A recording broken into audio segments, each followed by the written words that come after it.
Hey, welcome to everyone who is joining us right now.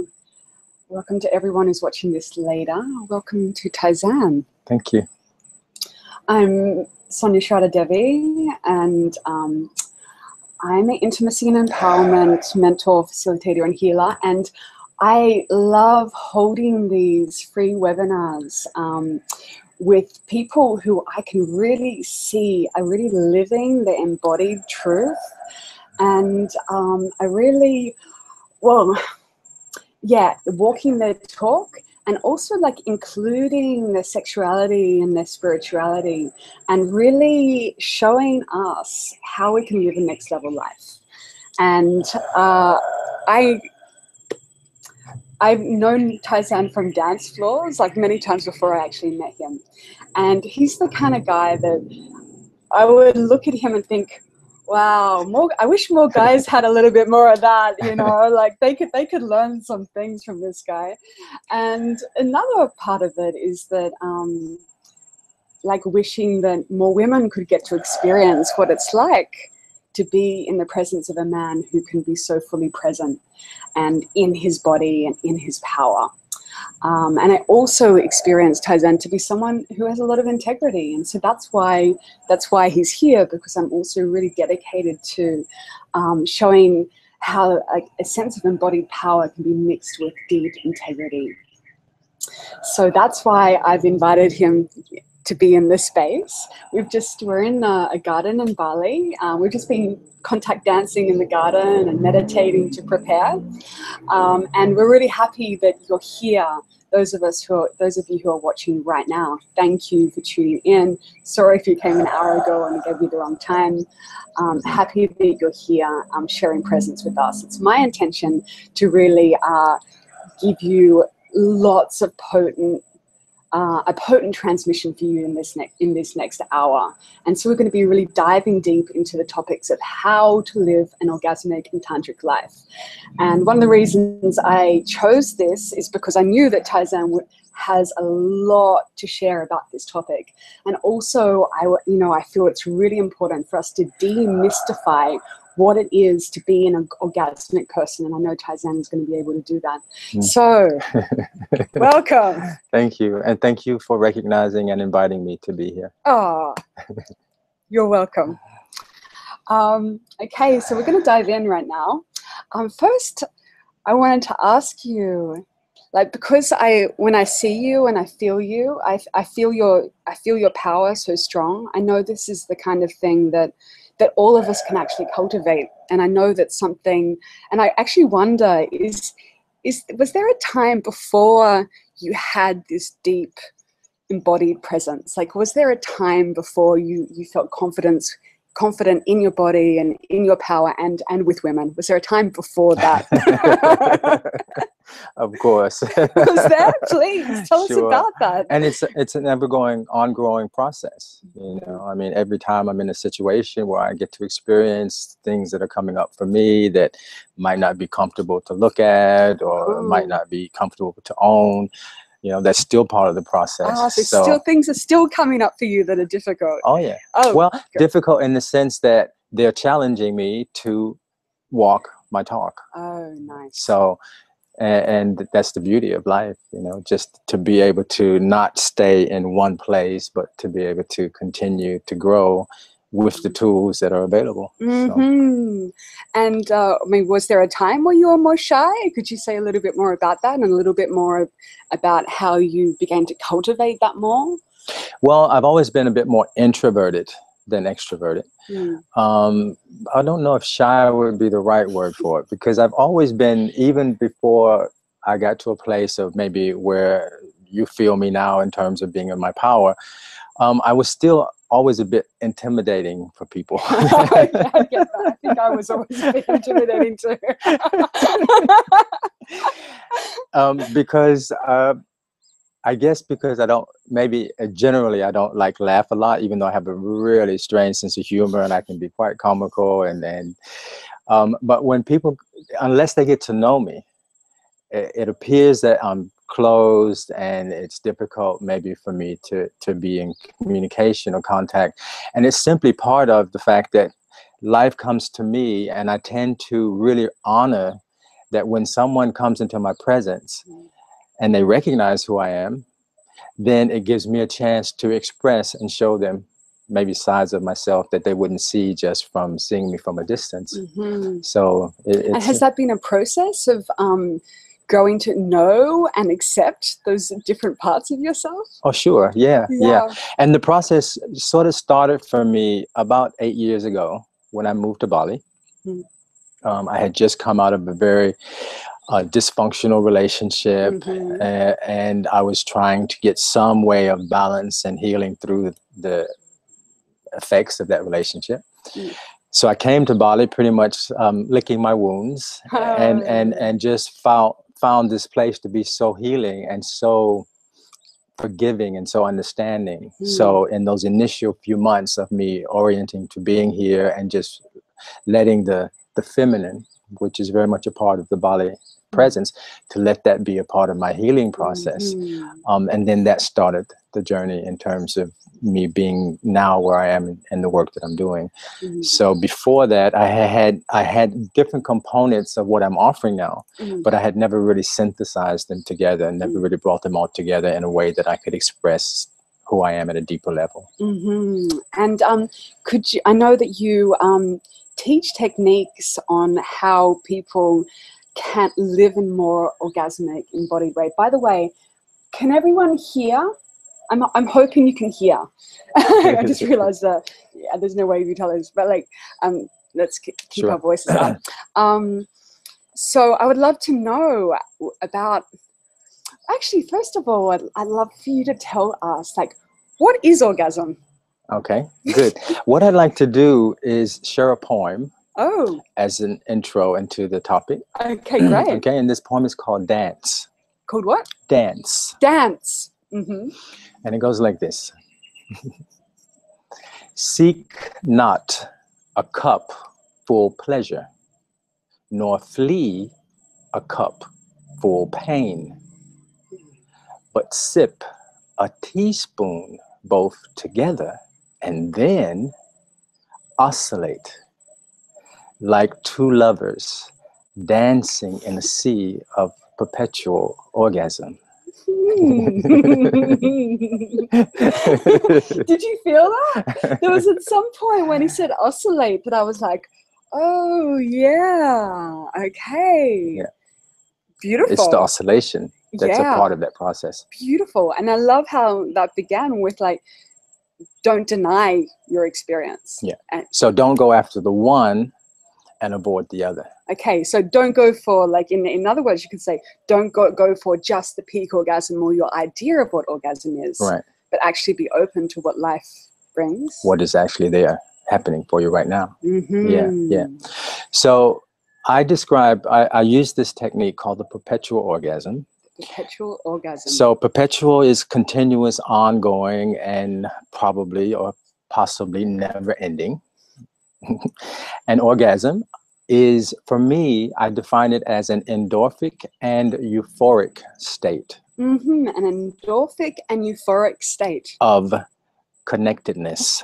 Of so that's for me, that's my definition. So it doesn't have to have anything to do with sex. It's nice. It can be a part of it, but it's not about the sexual orgasm as we understand it. It's about the connectedness that is available through being in the state of perpetually endorphic and euphoric. So it's chemical as well as energetic. Okay, beautiful. I love how you have laid out that it's not that it's different from an experience that comes and goes, and is actually something that's also available all the time.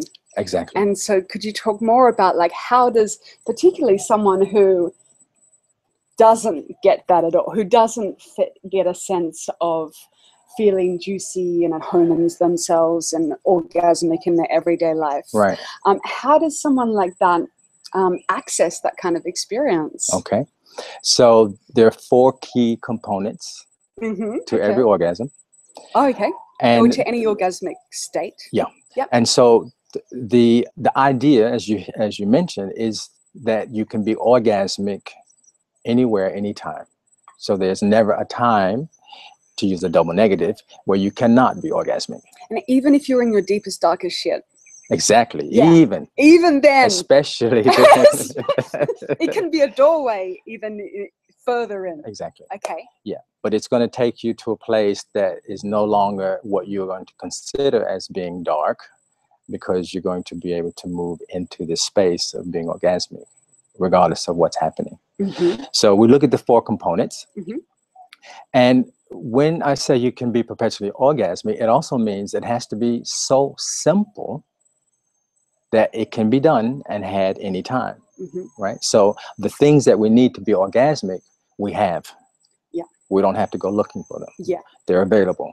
And why are we so, sorry to jump in, but like, why aren't people experiencing that? Because I know what you're saying to be true. And I'm interested, why is that not people's experience in their everyday life? Because it's too simple. But do you feel like maybe there's also perhaps like a lot of contraction that is also being built up through a long period of time of not being open? Well, as we talk through these components, Mm-hmm. I think that'll be clear for you. Go for it then. Okay. Yeah. All right. So the 4 components. Uh-huh. Component number 1. I want you to take a guess. Oh, oh, Put God. you on the spot. Oh God, no, don't do that. my mind is so everyone who's taken my workshop should remember, and they should be writing text to you now. So no, don't do that. Something about the breath? Exactly. Yeah. Component number 1 is breath. Yeah. Okay. Now, breath is interesting because it's so simple. We breathe, most of us. And if we don't breathe, we're dead. So not only is it something that you need to be alive, so there's no extra anything that you need to have, it is the first and key component to being in an orgasmic state. Mm-hmm. So breath. Mm-hmm. And now, even as you're talking about that, I started to breathe more fully and more deeply. Okay, so let's talk about this. This Mm-hmm. is a specific breath, okay? Mm-hmm. I call it symmetrical breathing. Mm-hmm. Okay, so what that means is, do tell us. It's so simple. You breathe in and you breathe out again. That's symmetrical breathing. Okay. You don't. How's that You don't different from- hold the breath. Mm-hmm. Okay, and the difference is when I say symmetrical, the same amount of time it takes you to breathe in, the same time and volume, is what you use to breathe out. It's a little bit deeper than your unconscious breathing, but not much deeper. Mm. And it is something that you can be aware of and do anytime, anywhere. Mm. Okay? Mm. Now, I want to just briefly explain why this is so important. There are other kinds of breathing. There's a lot of also what's called breath work. I personally don't believe breath work is a solution for being perpetually orgasmic, Mm-hmm. because it is an extreme. Mm-hmm. Yeah. So, secondly, Okay. breathing should not be work. It should be natural. Mm. And my understanding of us as beings is that we're actually born orgasmic. That is our natural state. When a child comes out of the womb, if it is being supported by a mother who is giving natural birth and is also in her orgasm as she's giving birth, that is our natural state to be orgasmic. Sure. Okay, so the breathing is important, but it should be as natural as possible. So we're breathing in and out symmetrically. We don't have the extreme breathing on the one side, which is what you'd find, say, in rebirthing or holotropic breathing. Where there's a little bit more effort and pushing. There's effort, and there's also not necessarily a synchronization of the same amount of time and volume on both the in and out breath. Also, there are potentially places where you can hold the breath. And again, for this particular way of breathing, we don't hold the breath. And I can explain that later when we get through the components, why we don't hold the breath. The other extreme is, for example, what they use in free diving, where you take a breath in, and then 5 minutes later, if you're lucky, you breathe out again. If you're not lucky, then you probably drowned. So we want to take those extremes and say, no, we don't, in order to be perpetually orgasmic, we don't really need to have those extremes. We just simply need to be breathing in, breathing out without holding the breath in the same amount of time and volume for both. So it becomes... And with a natural flowing quality. Yeah. So it becomes, the in and out become a binary, what I call a binary pair.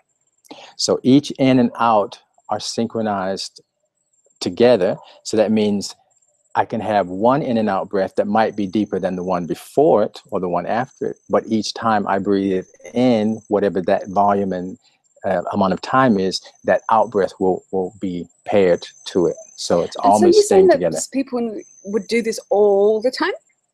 You mean breathe? To breathe like this? To breathe like this? Well, yes, like, because I mean, I get what you're saying, and I'm wondering, like, when you teach people this, is it easy for them to find that groove? Because it sounds so natural. So what happens is... what about when people are stuck in a really unnatural state of effort and holding? And, great. Yeah. So what happens is when you start becoming conscious, then it takes a bit of effort to make it become then natural to your process. So there is a transition period where if you're not used to breathing symmetrically and you're not used to not holding your breath, for example, then it does take a little bit of conscious effort in the beginning that then becomes your natural way of breathing. Sure. Yeah. Okay. Yeah.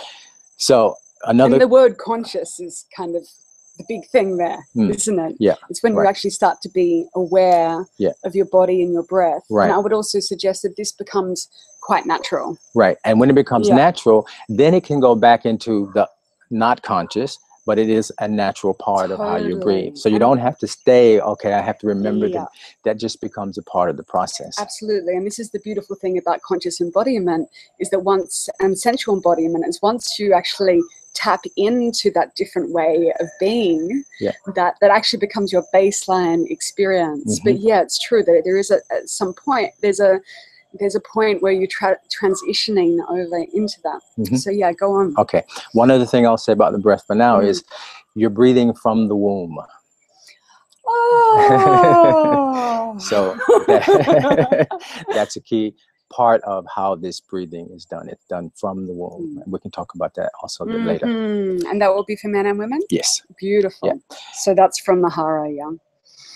Beautiful. So I'll if there's the question, well, men don't have wombs, so how are they breathing from the womb? Yeah, no, we won't go there because we all know that everyone's got an energy center down there. It doesn't matter if you've got a literal womb. Good. Okay, so I'm getting on to the second one. Second one is movement. So we need to move if we're going to be orgasmic. And movement is also a part of life. Everything that lives moves. Okay, the movement is also coming out of the womb. Movement, just to illustrate. Wow, it wants to happen, doesn't it? Yes. Movement wants to happen, and it has its own wisdom and knowledge. Yeah, so just illustrating that. Number 2 is movement. Yeah, beautiful. Okay. Yeah. Number 3, sound.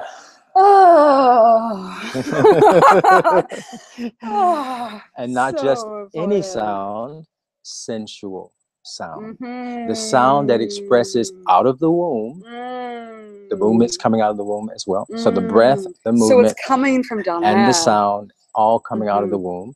That sound is expressing our unique way of being sensual, being vital, being energetic in the world.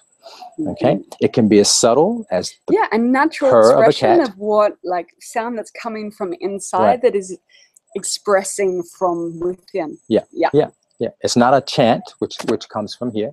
It is expressing the sensual sound. It's spontaneous as well, isn't it? Yeah. Coming out of the deep access. So important. Yeah. Okay. So those are the sensual sounds. Now I want to make a connection between the sensual sound and the breath. So we said we're breathing in and out symmetrically. And on the out breath, we want to have the mouth slightly opened so that the sound can have a free expression on the out breath. Now, when you're having an experience of being orgasmic, the sounding will be on the in-breath as well as the out-breath. It'll be all over the place. It'll be all over the place. Like, you won't be conscious of trying to make that happen. It's just like, yeah. Exactly. Yeah. Yeah. But while we're learning how to get to that place, totally. we want to make sure. Yeah. We want to make sure that we allow the mouth open and that the sound especially is going to have its expression on the out-breath. Yeah. Okay. So those are our first three components. Fourth component, and this is where we come back to the poem. The fourth component is sensation. Sensation. Now, it can be physical, it can be emotional, it can be mental, it can be psychological. The idea is, I don't care where it comes from, and I don't care what I feel or think about it. All I need as that fourth component is sensation. And as you know, there's never a time where we don't have some sensation of some kind. Okay? So it would be being conscious of the sensation, as in being tuned into the sensation, I would imagine. Yeah, it's about what we were talking about a bit earlier, and that is whatever that sensation is, I know it is fuel, it is a catalyst for my potential orgasm. So I'm not denying any sensation. So in a way, it's like also stimulus. Yeah? Well, I use the word sensation because it doesn't necessarily have to be a stimulus, which is also a sensation. And sensation allows me to be able to take anything that is experienced and say, this is what my fuel is. So it could be from outside or it could be from inside. Exactly. Beautiful. Exactly. I love that. Yeah. It doesn't matter where it comes from. It doesn't matter what I think about. Wow. So a part of your experience, like that's going on. Whatever's going on. So anything can actually come in to affect and be fuel for that. Exactly. Love the that. key is don't hold on to whatever it is and don't deny or avoid whatever it is. Yeah. So when people are getting into a place of, for example, somebody will say, I'm not happy and that's where I want to be. Well, what is actually happening now? I'm pissed off. Okay. That's what we have now. Let's breathe with that. Yeah. So we breathe, we move, and we sound through whatever that sensation is. And here's the beauty. The more intense the sensation, the more intense is the potential for the orgasm. Ooh. So if you're feeling really pissed off, angry at somebody, instead of acting it out or denying it, you simply use that anger in a way that is going to transform into a space where you are orgasmic. Ah, beautiful. So anytime, anywhere, you can be orgasmic. Yeah, beautiful. I mean, and this is the way that I live. So I'm happy that you're able to like lay it out in such a way. Like you've actually just like laid out how transmutation happens. And you know, in case anyone doesn't understand what transmutation is, it's pretty much this taking the raw materials of life, whatever that is, and working with it through our embodied experience, and to come into a different state of being. Wow, which I feel is an incredible service to the world, which is just to take it for a minute to something much higher. I feel like this actual process of really working with everything inside of our experience and doing that transmutation, that we're actually doing embodied activism for the world. Because like the more people, like if everybody was doing that, or if everyone was meeting everything in themselves and doing this work, this would be a different world. And this is kind of, I suppose, what we're working towards, like that, you know, that everyone is aware and of how available this process is. So, sorry, I just got so excited. I had to jump in and just like put that there. But go on.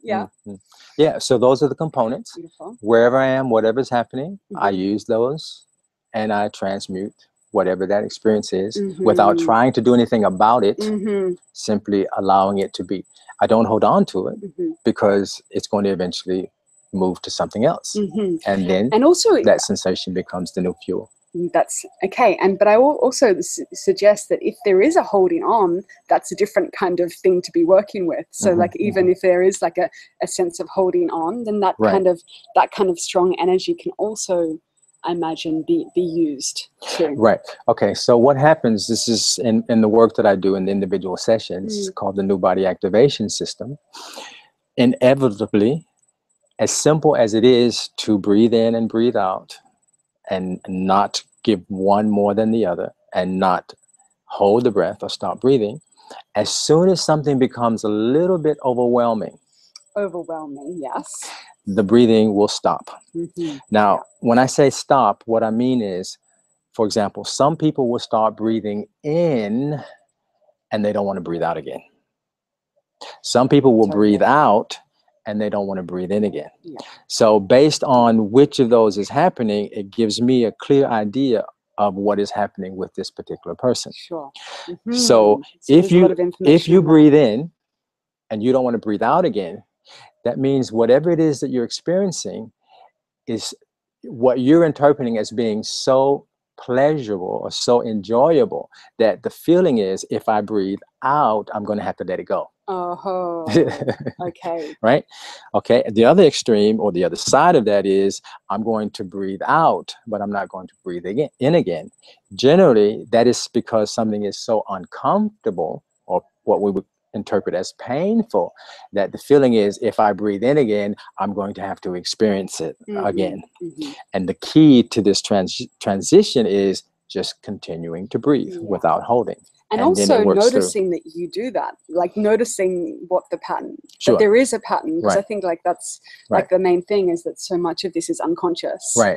And then the moment you are working with someone or in a situation where you can actually see what your patterns are, that this is like, that's the major step, noticing, and then you have the option to come back into flow. Right. So when I'm doing the sessions, that's my job, is to make it conscious for them. Breathe in, breathe out. Exactly, which is why, you know, so much of us need like midwives, masculine or feminine midwives, to help us to become more conscious. And like most of us, because so many of us are stuck in patterns but are not even aware of how, and a lot of people feel frustrated, like, and start to feel like I'm the only one who's always uptight, you know. And that's, I really do feel that we actually need people to show us the he's breathing for me right now. He's like, I'm like, so yeah, just, you know, like highlighting that most of us actually need help in order to come back to, even though it's so natural that so many of us actually like need some guidance to come back in that way.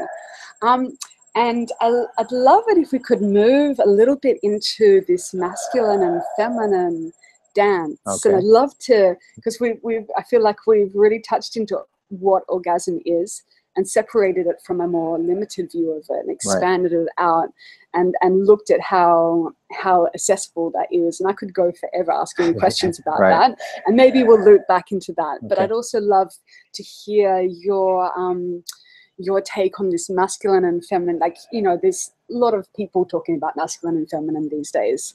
There's also a lot of confusion about that, and so I'd love for you to talk about actually like, what is your experience in this? You're in a masculine body, but what's your experience of masculine and feminine in your own body and in your relationships?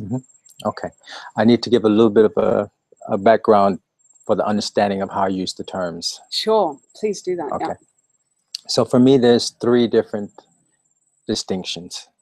There's male female, there's man woman, and there's masculine feminine. And a lot of times people will interchange these binary pairs. They're 3 different binary pairs, but in fact they're not. Okay, beautiful. They're totally different. Yeah, great. Explain that to us. So when we're talking about the level of male female, we're talking about genetics. We're talking about, at a genetic level, biologically, that there is some difference between the one and the other. Doesn't have anything to do with, for example, the masculine feminine at strictly at that level of genetics. When we're talking about man woman, we're talking about roles. And a lot of people assume that that is about genetics, but it isn't, because there are actual cultural examples of where males have been women and females have been men. In other words, they played those roles based on what the culture was expecting of them at a particular time. Yeah, so like ideas around men and women that change and shift. Exactly. And aren't static realities. In the 50s, in the West, in the 50s, a man was a man and a woman was a woman. Full stop. Right. You know, there were clearly defined roles, at least in the West, clearly defined roles. And of course, women's liberation came along. And I like to say it liberated all the men. Thank you, ladies. So that men could then start taking on certain characteristics that were previously considered to be just for women, and women could start assuming certain roles that were previously considered to be only for men. Okay, and then the third binary pair is masculine and feminine, and these are frequencies. And these are oscillating frequencies. So out there in space, these frequencies are just oscillating around, not bothering anybody. When we are embodied, when we are born, the actual gender that we come into determines the percentage of this frequency that we are going to, one, resonate to, and two, harmonize to.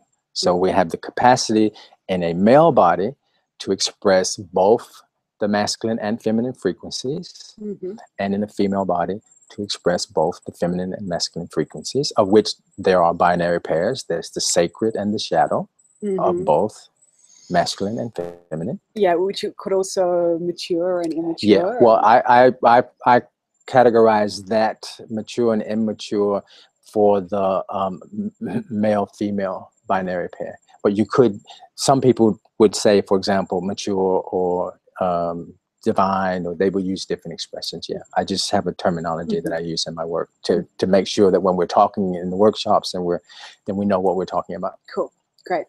So now you could also say masculine and feminine energies. Like, I think frequency is a beautiful way of describing it, and then energies would probably fit in with frequencies. Yeah, I would say frequency is probably at a higher vibration than when it becomes energy, because usually when it becomes energy, it becomes then a part of the physical reality.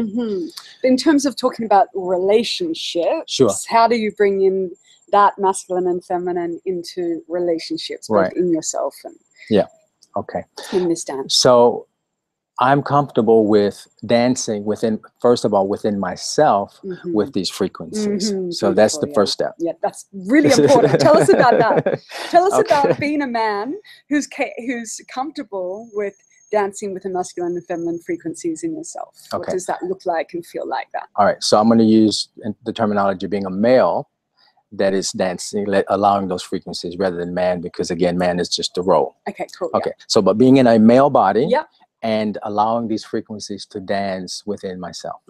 Okay. So what that means is, what does it feel like? What does it feel like? Yeah, I'd love to know, like, what does that look like? What does that feel like in your life? Okay.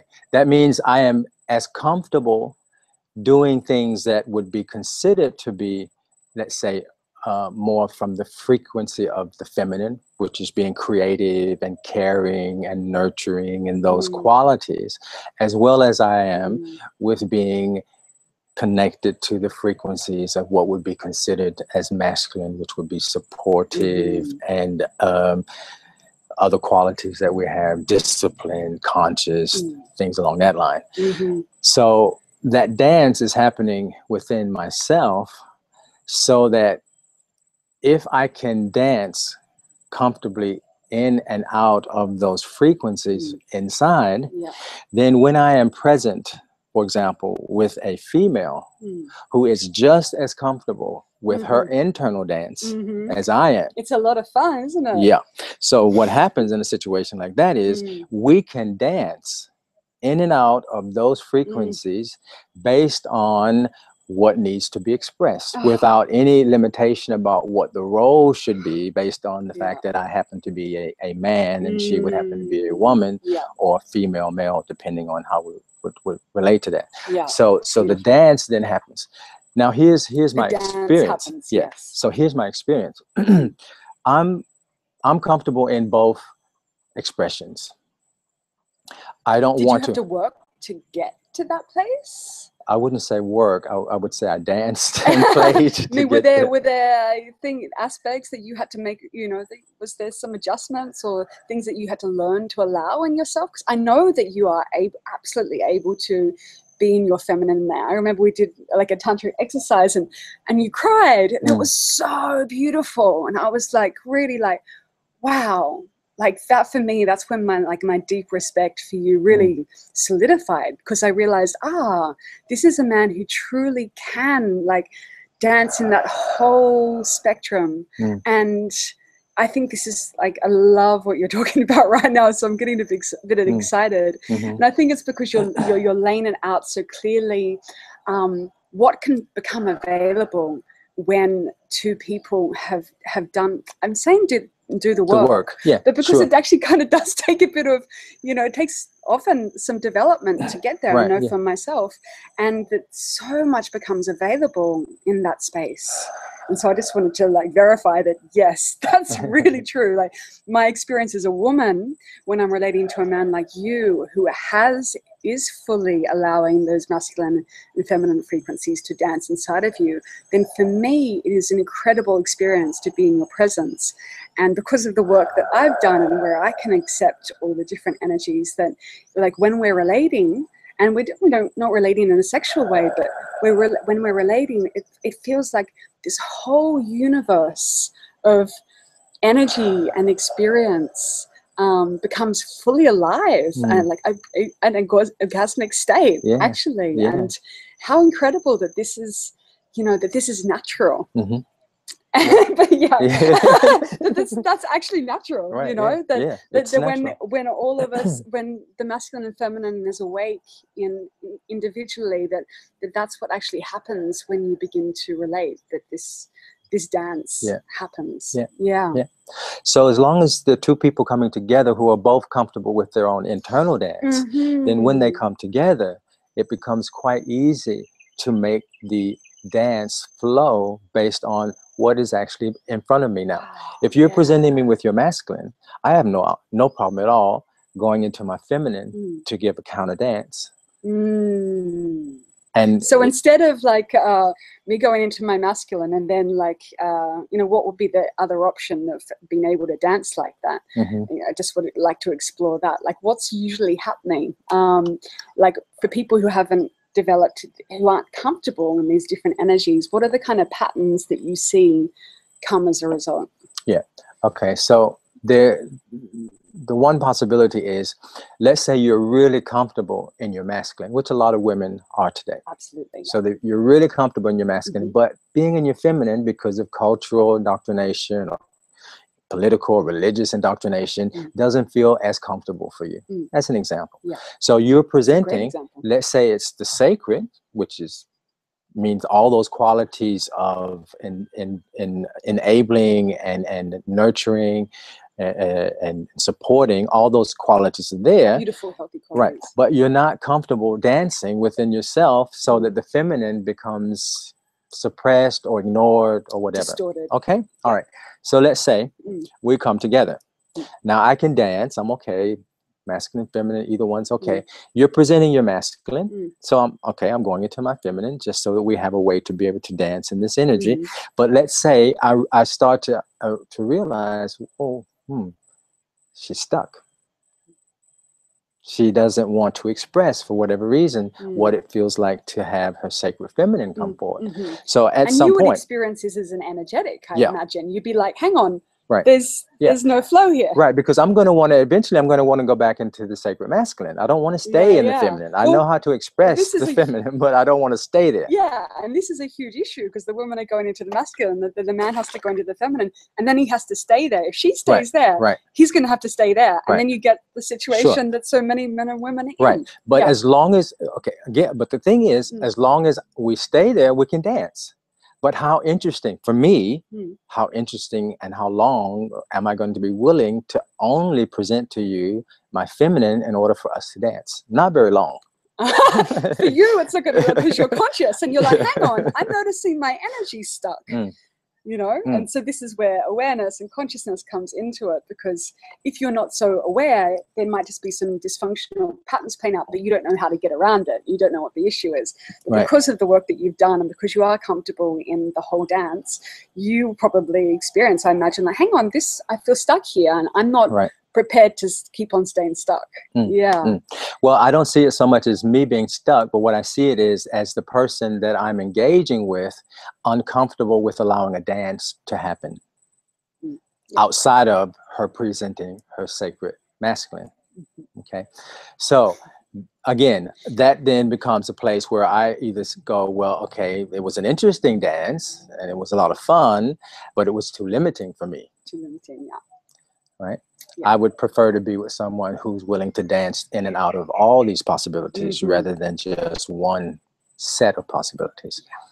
So that's the way that I experience it when I'm dealing with, for example, females who have been conditioned to be much more forward most of the time in their masculine rather than in their feminine. I totally get that. Yeah. Yeah. Yeah. And then there's the question of what happens, because this is also asked a lot in the workshops, what happens when someone is presenting their shadow to you? Because that happens. Absolutely, yes. Okay. So when the shadow, my advice when the shadow is presented is I just don't dance. So I do not dance with the shadow. I would actually use the word toxic, for instance. Right. Like sure. if I was in my masculine, and then because I felt stuck there, it became toxic. Or if I was in my feminine in a way that it also become toxic in terms of it wasn't feminine in a fully embodied, beautiful way, but in a way that was more limited, so it became more toxic and more manipulative. Just trying to name what I actually experience in myself and see out in the world. That would be what I would call shadow. Okay. When the masculine or the feminine presents itself in a way that isn't healthy, isn't coming from self-love and wholeness, but coming from lack of love, and then coming out in a way that is distorted. So I just wanted to just lay out what I experience shadow to be. Does that equate with what? Because like in my experience, that comes out as a bit of a monster. You know, right? And we talked about that. We talked about that earlier. Right. Exactly. And we can use that analogy. Yeah. So when you're presenting your monster to me, what I say to you is, I'm not going to feed it. I acknowledge that the monster is there. Yeah. That it needs expression. That it needs acknowledgement. Yeah, and that's really key. Can we just stay there for a moment? Sure. Because as we spoke about this earlier, it's so easy for when your monster comes out. It's like, it's really vulnerable when your monster comes out, really. Like when your shadow comes out to be seen, especially in front of another human being, God, it's really, you feel so exposed, don't you? It's like, oh God, they can see my shadow. And then when it's so delicate in how to work with that in another person. Right. And I know I've got a lot of experience with this because meeting my own shadows and also helping people to be able to accept their own. And what I see is that there's a quality of real acceptance and validation and presence for that, rather than pushing it away or judging it in any way. And that this is quite a delicate process. Yeah. Wouldn't you agree? Yeah, sure. Yeah. And we can go back to the perpetual orgasm as a way to be able to transmute whatever that monster happens to be right when you're dealing with it. Yeah. Instead of denying it or trying to pretend it's not there or whatever, we just simply, okay, this is the sensation right now. It might be considered, or people might interpret it as being, a shadow or a monster or whatever. But that's the energy that I can use to go into an orgasmic state. Yeah, and I'm just thinking that if, in conscious relationship, a part of conscious relationship is that it's a space where your shadows are allowed to come up. Sure. Because, you're making a space that's so safe for these monsters that are usually so hidden to come up. And then it's such a good point that these tantric tools, when those shadows come up, and especially in relating, if two people can bring their breath and their presence and movement to that experience, then there's this option to actually move the energy together. Right. And that's pretty incredible. Yeah. Yeah. Yeah. Yeah. And that gets around the judging and the shaming and some of the kind of toxic relating patterns that can happen when someone's monster comes up and the other person either reacts or, you know. Right. So it's actually, like those tantric tools of like being able to breathe with and invite it into the orgasmic realm is something that can be used even when your monsters come up. Right. Yeah. Whoa. Yeah. Exactly. So for me, one of the gifts of relationship is that when someone is willing to tell you when they see your shit, when they see that monster, they're willing to say, hey, this is what I'm experiencing, and to allow you an opportunity to, if it is what is experienced, to own up to it, and then to be able to go through again this way of being able to transmute that energy into something that is going to serve that orgasmic state. So, and this capacity to be really in the body fully, like, which is essentially what we're speaking about. You know, that's kind of the backbone of all of this is kind of a prerequisite for being able to be in relationship in that way, isn't it? Because that means that when the things are playing out, that you're able to, like, if both people can stay fully in their body while the relationship potential drama plays out, then this is where that healing dance, that alchemy between the masculine and the feminine within and through can happen, isn't it? So it's actually like building this strong conscious embodiment actually is it's the backbone, the building blocks for that kind of bringing that into relationship. Yeah, exactly. My experience has been when a relationship starts to be in crisis, generally one or both people are bringing something from the past that has become a pattern that something has triggered in that person, or they're projecting into the future based on the current situation. What if in the future they don't love me enough, they're not there for me or whatever, instead of being present with the person in the now.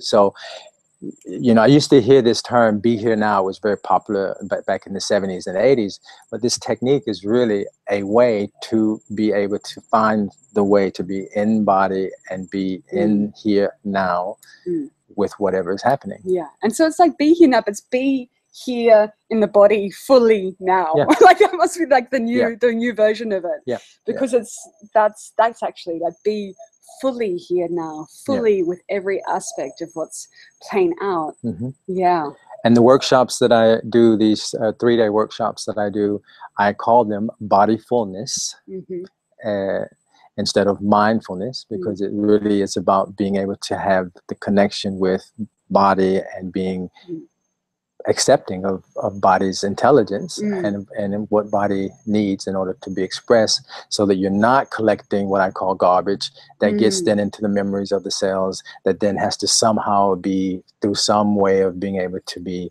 released or cleansed out. And that's allowing us to be able to do that. And could you share a little bit, like can you think of particular types of people who come to your workshops and really benefit from your work? Can you think of like 2 or 3 examples of types of people who come, the kind of issues that they come with, and what are you noticing in the people who are coming to your workshops? Well, they're mostly females. Are they mostly females? And why is that, you think? I think they just resonate with what I do. And perhaps ready. But it could also be, I mean, most of my work is in for example, in Russia and ex-Soviet Union countries. And there's an interesting way that men and women and males and females relate to each other there that is a little bit different than, say, in the West. And there's a lot more willingness for women to trust a male in the position of taking them through a process. Oh, that's interesting. Whereas there's maybe a little bit more resistance to that in the West, where a lot of women feel like I'm already emancipated, I already know everything there is to know. As a male, what can you show me? What can you teach me? So my work is really well received in those countries because the women are open to the support of a male and working through the process of being more conscious. And what kind of issues are they coming with? Well, a lot of them are successful business women who realize because they were sacrificing the feminine in order to be successful, that they come because they want to be able to reestablish a connection with the feminine. And when they come and I say to them, look, you're successful now. If you get back in touch with what it means to express as a female, the sacred feminine, you have more power than you could ever have had by representing more of the masculine in order to be successful. Because there is nothing more powerful than the female who is fully empowered and representing the sacred feminine. Absolutely. So that's just my message. And so much more relaxed and so much more vital and whole. So and it's usually like a process of coming back to connecting to those qualities. Huh? And as a male, as a man, you must bow down. You must bow down to when the sacred feminine is being expressed. You're powerless. And could you speak a little bit about that? Could you speak about their experience of that? Yeah. So what I do generally, I start all of my events with a honoring ritual that we do, where the male sits in front of the female and sees her. Simply seeing. No, that's already that's not even simple. That's huge. Not trying to do anything, not trying to change anything, not trying. It's not eye gazing. It's simply, I see you. And then when that connection is made, they bow in honor of the female. And that, as simple as it is, at the beginning of the events, already shifts the energy to the point where everyone is feeling empowered. If I'm the only male, I will go. If there are 40 women, I will go to everyone and give them an opportunity to be seen and to be honored. So powerful. To be seen as a woman. To be seen. It's literally incredible. You know, when particularly a man who's really present in his body truly witnesses me. For me, it's wow, it is an orgasmic state. Actually non-sexual and deeply, deeply orgasmic. And it's funny that we came to this place because a question I wanted to ask you is how, as a man who passionately supports the sacred feminine, what is a way that men can help women to come more into their feminine? By being sacred feminine. I think for a man it's very important to be vulnerable. What I mean by that is to drop the mask of what it means to be in terms of what culture expects a man to be, and to simply be present, be vulnerable, share feelings, to be able to express what the needs are, what one wants, to be able to support from a place of vulnerability. Because vulnerability for me is one of the strongest strengths that you can have. It's kind of the doorway. If you can be vulnerable by saying, I don't have control over anything. Because I was going to ask you, how do they get to vulnerability? What does vulnerability look like? And that's giving up the control. That's perfect. Like that statement of like, I truly understand that I'm not in control of anything. Wow. And when a woman sees that, you can't help but have the heart to open to that. When it's coming, and I would just to go into this a little bit more, when a woman sees that is coming from a truly humble place, then it cracks her open. Right. When vulnerability comes from a place which is more collapsed, not coming from wholeness, right, then it doesn't necessarily crack a woman open. I wouldn't necessarily call that vulnerability. Yeah, exactly. Please, could you define what that is? Because I think it's useful to define what we mean by vulnerability. Yeah. Again, vulnerability is coming from a place of strength. Yeah. I mean, true vulnerability. It sounds like it's. So what's the opposite of that? I'm just wondering if we could just.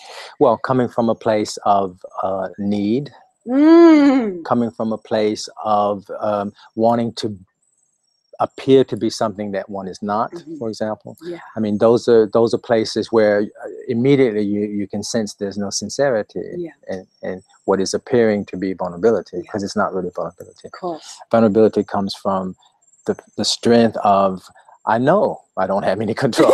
Yeah. So that means actually like having done the research, actually having spent time researching oneself and their experience enough to get to the understanding that, oh, actually, like in reality, I don't have control, because that is the truth. Yes. But that does involve a process of exploration in order to get to that understanding, which is where true vulnerability comes.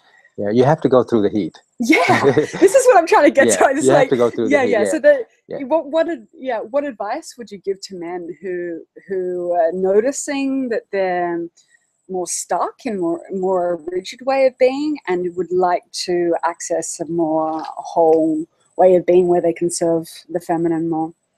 Well, I had this is a question that comes up at the workshops. Women will ask me, because they go through their process and then they go home to men who are either not interested or not willing to have their own process. So they ask me, well, what should we do with these men? Yeah, this is a great question. Yeah. So what's going on? What's your response? I say nothing. You cannot. I say, don't spend the rest of your life trying to change a man who is not willing to change. Absolutely. Yeah. You do your work, and your new sense of who you are is going to attract those who are willing to accept and repel those who are not willing to. You don't have to do anything except do what is needed for your progress. Absolutely. You cannot be responsible for someone else's. Yeah. So that's my advice. If a man's not ready, he's not ready. Yeah, and yes, I completely. If you work on, I say work on your own vibration. Sure. Yeah. What if I'm only asking this because women, I know a few women who are in the situation where they're saying, I'm already in a relationship with somebody I do love, but he's quite limited. I don't necessarily want to leave the relationship. I have my own response to that, but I'd love to know what your response to that is.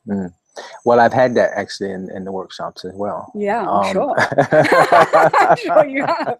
And what do you say to that? I say, as long as that is what you need, that is where you are. When you don't need that anymore, then that's not where you're going to be. So instead of putting the situation on, I am not in control, this is the different being in control, that I am not in control of this situation. Simply allow yourself to know that everything you need in this relationship is what you're getting. And when you don't need whatever it is that you need, you won't be in that relationship anymore. Yeah, I think that's great advice. Like, trust. Yeah. If you're in it, be in it. Yeah. Accept it, all the different things that it is. Exactly. And you'll know when it's time to move on. That's pretty much exactly what I say. Yeah. So we're getting to the end. Okay. And I've loved all of this so much. So I would love if you could end with sharing a message that you have for the women. Yeah. The message I would have for the women is, ask for what you want, and don't be afraid to say what you don't want. So have clearly defined boundaries, but know what you want, and don't be afraid to ask for it. Beautiful. That is such good advice. Nice one. And what message would you like to give to the men? For the men, ask for what you want. And don't be afraid to say what it is you don't want. Yeah, same advice. Beautiful. Yeah. Thank you so much. You're welcome. Really, I've appreciated this dialogue so much, and I'm sure everyone who's watching this also appreciates There's so much wisdom in this, so much wisdom. Thank you. You're welcome. Yeah, really, really appreciate your time and your wisdom and how you're walking your talk, and yeah, helping serve evolution for women and men. Yeah. And so if you could just tell the viewers where they can find you. Sure. And you have a couple of books which are available, and you just like share the details on that. Sure. Yeah, if you go to TyeZan.com, TyeZan.com, there's a shop section, and in that shop section I have a couple of ebooks for sale, both in English and Russian, a couple of audio tapes. And if you go using a special code, you'll be sending this out later. Yeah. Yes. To those of you getting a link to this, who are on my list, you're going to get the links to this. There'll be a discount for any of you who are ordering based on having watched this webinar. Awesome. Yeah. So, my name's Sonja Shradha Devi, and you can find the links for me just underneath this video in YouTube. I hope that you've enjoyed this as much as I have, and maybe if we could all finish by taking a few breaths together and like putting this into practice. I know when he was talking about the whole orgasmic, I was just like, oh yes, oh yeah, breath. Oh yeah, movement. Oh yeah, sound. Oh yeah, like I was already going into that state. So if we could just take a few breaths together.